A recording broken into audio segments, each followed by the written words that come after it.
So, in this part of our project, Bars as a Tool to the British Empire, we're going to be covering the Indian Rebellion of 1857, and this presentation has been completed by Joe Carr. So, the Indian Rebellion of 1857, at this point, the British controlled almost all of India. The last free state to exist in India was the Mughal Empire, which was to be at the epicenter of the Indian Rebellion of 1857. Prior to British domination, the Islamic Mughal Empire controlled almost all of India prior to European domination. The territorial zenith was reached towards the end of the 17th century. Now, the rebellion began after Indian soldiers called sepoys, who were under the employ of the British East India Company, mutinied against their superiors. The sepoys were based in the city of Meerut, located only 40 miles away from the capital of Delhi.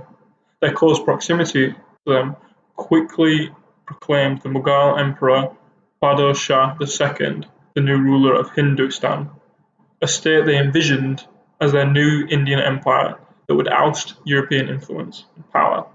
The result was a fierce retaliation by the British government, who wished to keep their colonial hegemony in the region. In the siege of Delhi, in order to cripple the rebellion, the British decided to target the heart of it, and the siege of Delhi saw the British use most of their forces to shell and bombard Delhi. If Bahadur Shah II could be captured, then many of the rebels would stop fighting due to lack of leadership, motivation, and legitimacy. Despite their power, most of the British forces had become disorderly and confused. Many of the rebels had fled to Delhi in an effort to regroup, and if the city was taken, these rebels were captured, and it would then crush the morale of the rebellion, as well as the overall manpower of the rebellion throughout the region.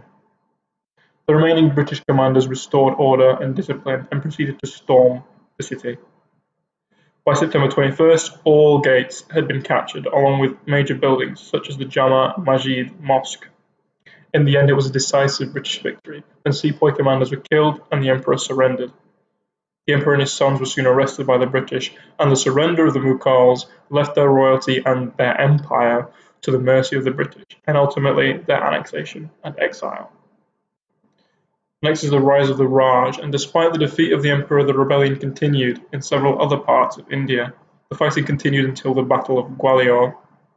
The final battle at Gwalior on the 20th of June 1858 secured a British victory, ending any unrest in northern India that had erupted from the sepoy mutiny a year before.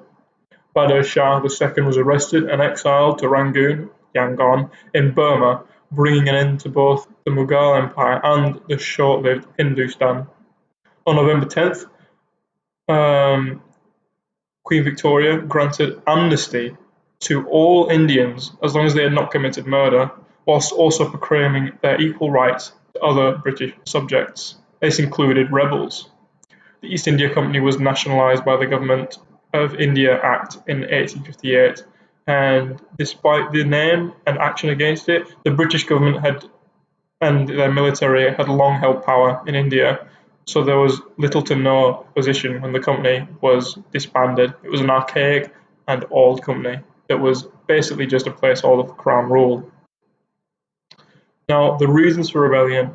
Violence was used by both sides during the rebellion, and this largely happened because of the rising tensions of disgruntled Indian nobles and soldiers. They disliked Indian culture or had problems with it being imposed upon them. Social practices such as sati, which involved the widow dying alongside her husband's funeral pyre, were outlawed by the British, and Indian rulers were skeptic or fearful of foreign rulers, especially if they were of different faith. It had been proven to them numerous times that the British had pitted Indian rulers against one another in order to benefit in a divide and conquer strategy, and so they were right to be skeptical. They also did not enjoy being heavily taxed. The rebellion was not a unified one, however, and the rebellion was not collectively in one place. It took place across many small pockets across northern India with regional proximity to Delhi. Not all rebellions wanted to be under Mughal and therefore Muslim rule. Much of India believed in Hinduism, which, with the arrival of Christianity as well as small enclaves of Buddhists, Muslim rule was generally rejected. Despite this, from the 15th century, much of northern India was ruled by Muslims, such as Bengal. By 1857, it was unlikely that Hindu rulers, who had their faith guaranteed by the British, were going to embrace a Muslim emperor. Many nobles wished for their own freedom and land and fought for their goods, and under British guidance or support, many rulers had triumphed over their local rivals and enemies. These enemies, if still alive, were vengeful against the British and wanted their lands returned to them. Now, the responses to the rebellion were very, very harsh. The use of violence by the British was extreme. Delhi and Lucknow being two good examples of this, where many buildings were shelled by artillery, thousands being killed, both civilians and rebels, more so within the firefights in the central cities, like Delhi. Looting took place amongst the British and Indian soldiers who fought for the empire, but despite this, the British did use some methods of diplomacy during the rebellion, proving that, again, violence was not their only tool. Conclusion. Well, was violence used to expand British power in India? Well, yes, violence was used to conquer huge swaths of India and thus expand British power in Asia. Throughout history, the East India Company had balanced its methods of conquest.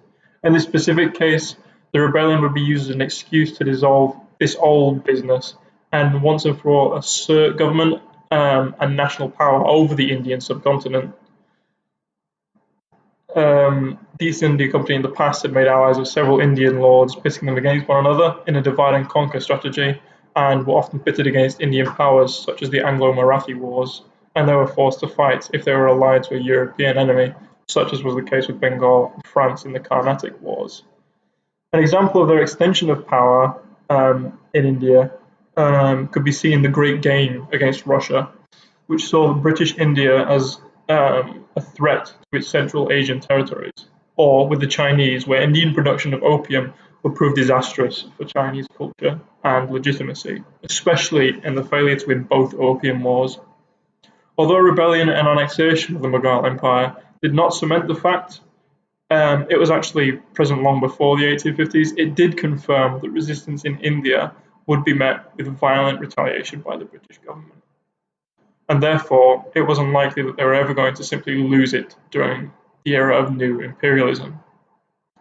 Despite this, the British were still violent in upkeeping their power in the region. Instead of submitting to rebels, a far inferior foe, throughout company rule in India, violence was almost always used to secure territory, either through the outright war or by methods of devious diplomacy. These are the sources used in this presentation, and the next one is going to be a continued look at India. Thanks.